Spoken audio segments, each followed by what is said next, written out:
የሀገርና የህዝብ መድመቂያ ስራዎቻቸውን ያበረከቱልን ዝምተኛ ጀግኖቻችንን እኛ ኢትዮጵያውያን አናውቃቸው። እሳቸው ብዙ ጊዜ በውጭ ዓለም ላይ ነው ይበልጥ ታዋቂነታቸው። ሀገር ውስጥ ያህል ታዋቂ አይደሉም፣ በጥቂቱ ነው።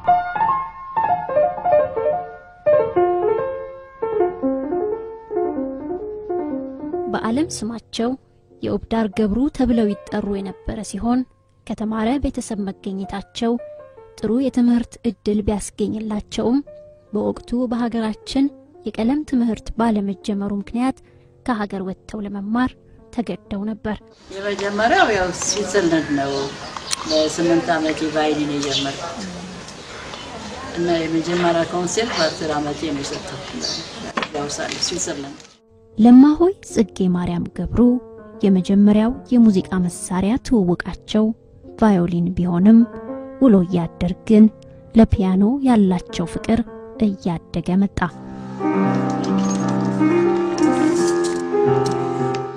ኢትዮጵያ መጣሁ። እንደገና ፒያኖ ትምህርት ጀመርኩ። ያው ጣሊያን መጣ። ከዛ ደግሞ ሁሉ ቀረ እንደገና እና ግን በመላ እንዲ በቦኮቦስታ በኮሬስፖንዳንስ ቀጥል ነበር ትምህርት።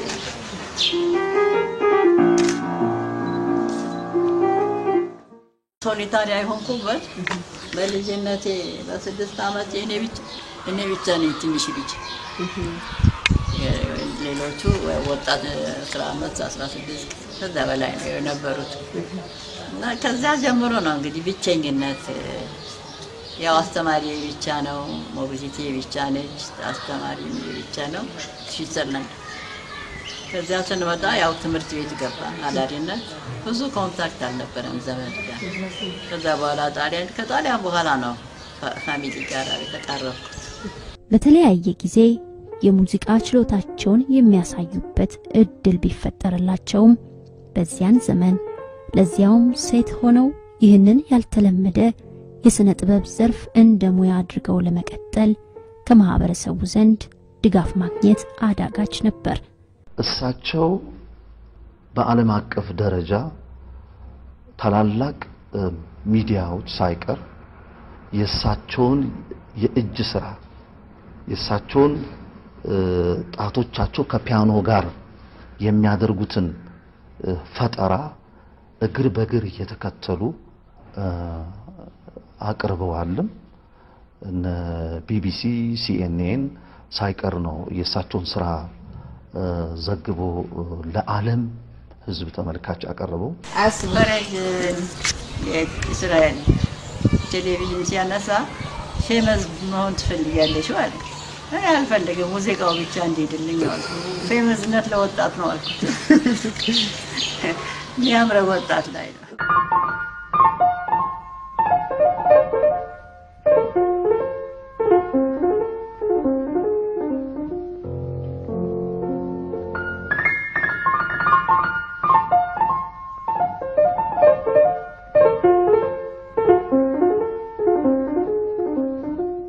በስተመጨረሻም ወደ ውጭ ሄደው ለመማር በራሳቸውም ሆነ በሌሎች ወዳጅ ዘመዶች ጥረትና ሙከራዎች ቢደረጉላቸውም ሀገር ለመውጣት ግን የይለፍ ፈቃድ ማግኘት አልቻሉም። አላማዬ ተበላሸ። የሙዚቃው አላማ ትምህርት አላማ እኔ በሙዚቃም ቢሆን መጨረሻ ደረጃ ለመድረስ በራሴ ኦርኬስትራ ለማቋቋም፣ ሁለተኛም ደግሞ በትምህርት ቢሆን ከፍ ያለ ትምህርት ይዤ ባንድ ሚኒስትሮች ለመስራት ነው። በተለያዩ የመንግስት መስሪያ ቤቶች ውስጥ በተለያየ የሙያ ዘርፍ ተሰማርተው መስራት ቢጀምሩም አይምሯቸው ግን ሊረጋጋ አልቻለም። በመሆኑም ለመመንኮስ ወሰኑ። 23 እና 24 ያው ሌሎች ቤተክርስቲያን እያደረኩ ቢሮ ሰራ ነበር። ክብር ዘበኛ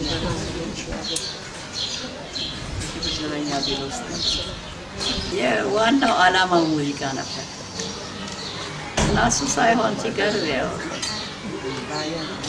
ተቃወሰብኝ እና እግዚአብሔር ማጽናኛውን እሱ ላከልኝ። በሱ መንገድ መራኝ። እዚህ እኔ ያሰብኩት ያው ፒያኖ ተጫውቼ እዚያው ዓለም ውስጥ ልቀመጥ ነው። ከዛ በኋላ ነው ወደ ጊዜ 2 ዓመት ቤተክርስቲያን ልጅ እየጠናው የሰራው ቢሮ አንድ ዲያም በኋላ ሄድኩ። እማሆይ ጽጌ ማርያም ገብሩ ተፈጥሮ የሙዚቃን ብቻ ሳይሆን የስዕልንም ጥበብ ክህሎት የቸረቻቸው ሴት ናቸው። ለማሰራ ነበር ትንሽ እየሳልኩ ብዙ ለገዳሙ ትንሽ አስገብቻለሁ። ገዳም ለመድኃኒዓለም እና ፈረንጆች ከአሜሪካን እንኳን የመጡ ባክስ ሳይልን ሲሉኝ በዚያን ጊዜ በደከመኝ ሰዓት መጥተው ሳይልኝ ያሉ አይቻለሁ አልኳት። አዝናለሁ። አሁን ልክ ሞልቶኛል ያልተቀባ ለቤታችን የስላሴዎች ዳዊት በበገና ሲመጣ አሁን ደከመኝ። በርካታ ሙዚቃዎችን ለመድረስ የቻሉት እማሆይ ካቀናበሯቸው ረቂቅ ሙዚቃዎች መካከል የተወሰኑት በተለያዩ ጊዜያት በተለያዩ ቋንቋዎች ተዘጋጅተው በመላው ዓለም ለሽያጭ መቅረባቸው በዓለም አቀፍ ደረጃ ያላቸውን ተሰሚነት አመላካች ነው። ፈረንጆች ናቸው በጣም እንትን ያሉት። አሁን ወዳጅ አሁን ሀገራችን የተቀበለ አሁን ሳይ ኮምፒውተር በመላ ዓለም ሄዷል።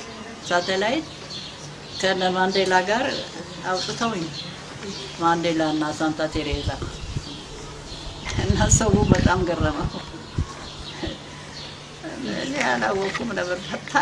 ታላየሽ ብለው ሰው ጎተጎተኝ አየው እና ይሄ ሁሉ የእግዚአብሔር ስራ ነው። በእውነት ሰው ነው የምፈልገው የሚያደራጅልኝ።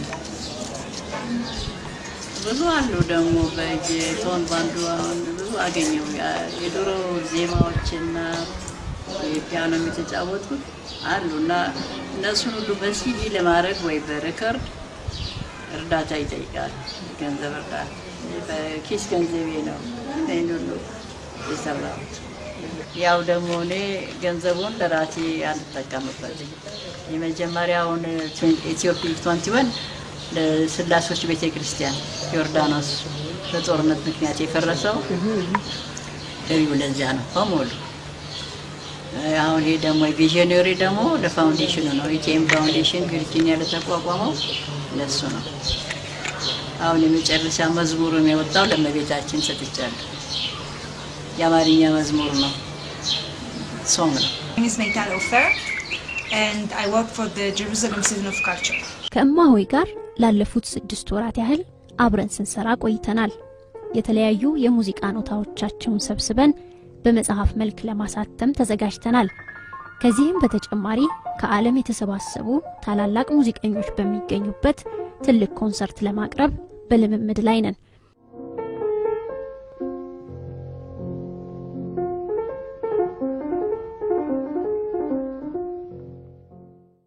የእማሆይን የሙዚቃ ክህሎት የተረዱ ባለሙያዎችና አስተያየት ሰጪዎች ሲናገሩ በሀገራቸው የሚገባቸውን ያህል ክብርና እውቅና አላገኙም ሲሉ፣ አንዳንዶች ደግሞ ጥቂት ሙከራዎችን ማድረጋቸውን ይናገራሉ። ፕሮግራሞች የማጀቢያ ሙዚቃ በመጠቀምበት ጊዜ the homeless wanderer የሚለውን ደጅ ያደረ መንገደኛ የሚለው በአብዛኛው እጠቀማለሁ። አሁን ይሄንን ሙዚቃ ከዚህ ከስቱዲዮ በትለቂው ሰው ሰምቶ እንዴ ይሄ የሳቸው ነው ብሎ መደንገጡ አይቀርም። መጀመሪያ ግን እንደሚወጡ ካላንደር ላይ መስራት እንዳለብን ስንቀደም ተሰርተናቸው የነበሩ ካላንደሮች የደራሲዎች ሰርተናል፣ የሰዓሊያኖች ሰርተናል። እነዛን ለቤተሰቦቻቸው ማሳየት ነበረብን። ያንን አይተው በዚህ መልክ ነው የሳቸውም ሊወጣ የሚችለው ብለን አሳመናናቸው ነበርና ለወጣቶች አሪያ መሆን ስለሚገባቸው ለሀገራቸው ጥሩ ነገር ሰርተው ያሉ ሴት በመሆናቸው ስለዚህ ቢወጣ የሚለው ነው። ቤተሰባቸው ሙሉ ፈቃደኝነት አገኘን። ለሳቸውም ደውለው ሲነግሯቸው በቃ ከሳቸው ጋር ስልክኛ አልተገናኘንም፣ ያው ቤተሰብ ነው። ሲነግሯቸው ሙሉ ፈቃደኛ እንደሆኑና ፎቶግራፎቻቸውን እዛ ቤተሰባቸው ጋር ያለው በሙሉ ከነዚህ ውስጥ መርጠው ያመችናል የሚለውን ሊጠቀሙበት ይችላሉ የሚለው ምላሽ አግኝተናል። ዶክመንት ለማግኘት ብዙ ደክመናል። ቤተሰቦቻቸው ማፈላለግ ነበረብን ፎቶግራፎቻቸውን ለማግኘት። ቅድሚያ ደግሞ እሳቸው ማወቅ ነበረባቸው። ያንንም ቤተሰቦቻቸውን አግኝተን እዛ እስራኤል ሀገር ተደውሎላቸው ፈቃደኝነታቸውን ካረጋገጠን በኋላ ነው እንትን ያለው የተሰራው። ከተሰራም በኋላ ለዛው ቤተሰባቸው አለች የቅርብ እህታቸው ልጅነት በሷ ምክንያት እንዲደርሳቸው አድርገናል። በነገራችን ላይ እዚህ ካላንደርና አጀንዳ ውስጥ ያካተት ነው እማሆይ ጽጌ ማርያምን ብቻ አይደለም ታላቅ እህታቸው ዶክተር ስንዱ ገብሩ አሉ። ስንዱ ገብሩ እንግዲህ ሁላችንም እንደምናውቀው በኢትዮጵያ ታሪክ ውስጥ የመጀመሪያዎቹ ከሆኑ ሁለት የሴት ፓርላማ ተመራጮች ውስጥ አንደኛው ናቸው። በዛ ላይ ደግሞ ታዋቂና ዝነኛ የስነ ጽሁፍ ባለሙያ ናቸው። እነሱንም ለማካተት ሞክረናል። ምንድነው አሁን ትልቁ ዓላማ የዚህ አጀንዳና ካሌንደር ከዚህ በፊት አጀንዳና ካሌንደር ሲሰራ ልክ አንድ አመት ሲያልፈው ይጣላል።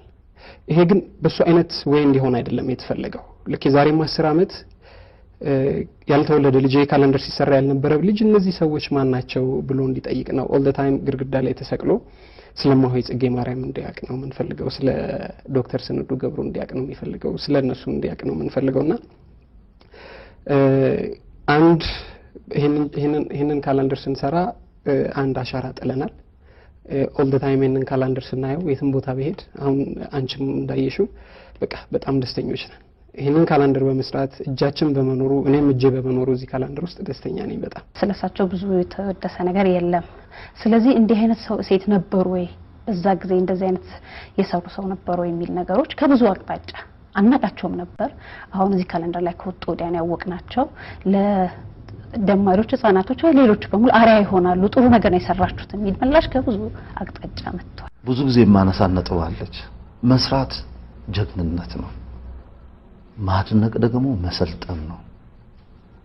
እኛ ኢትዮጵያውያን በዚህ ርዕሰ ጉዳይ የተራብን ይመስለኛል። የሚሰሩ እጆችን ማድነቅ የሚሰሩ እጆችን መፈለግ ማውጣት ይኖርብናል። ይህ ብቻም ሳይሆን በሚዲያ ውስጥ እኔንም ይመለከታል አዋቂና ታዋቂን ለይተን ማቅረብ ይጠበቅብናል። ለሀገርና ለህዝብ ደማቸውንም አጥንታቸውንም ሙሉ እድሜ ዘመናቸውንም ከፍለው ለአንድም ደቂቃ የሚዲያ ከቨሬጅ ሰተናቸው የማናቃቸው ጀግኖቻችንን ዝምተኛ ጀግኖቻችንን ረስተናል። ይሄ ተወቃሽ የሚያደርገን ይመስለኛል።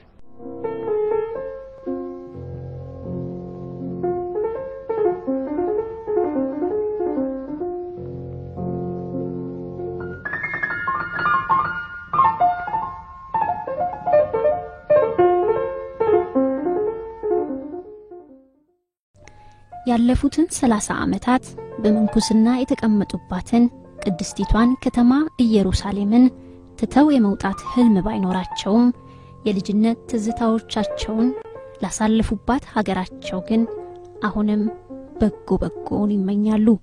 የሀገራቸውን ባህል መጠበቅ፣ የሀገራቸውን ሃይማኖት ማስተላለፍ። አሁን እዚህ ያሉት ብዙ ራይስ ይናገራሉ፣ አማርኛ አይችሉም። ይሄ ልክ አይደለም። ሀገሩን ባህል መጠበቅ፣ ክብሩ መጠበቅ፣ በእውነት አንድነትን ሰላሟን መጠበቅ ነው። ዛሬ ደግሞ ደስ ያለኝ ሀገራችን ሴቶች ትልልቅ ስራ ላይ መዋላቸው፣ እኩልነታቸውን ማስመስከራቸው። እኔ ተማሪ ሳለሁ ወንድና ሴት በምን ያህል ሴቶች በምን ምክንያት ከወንድ የሚያንሱበት ምክንያት ይከራከር ነው። አሁን ትልልቅ ስራ ላይ ያሉ ብዙ አድሚኒስትሬሽን ውስጥ አሉ። እንደናንተ ደግሞ ይሄው አንቺም እንዳለና ይሄው በጣም ደስ ነው የሚለው። እናመሰግናለን። እግዚአብሔር ይጠብቃችሁ። ሀገሯንም በሰላም በፍቅር ይጠብቃችሁ።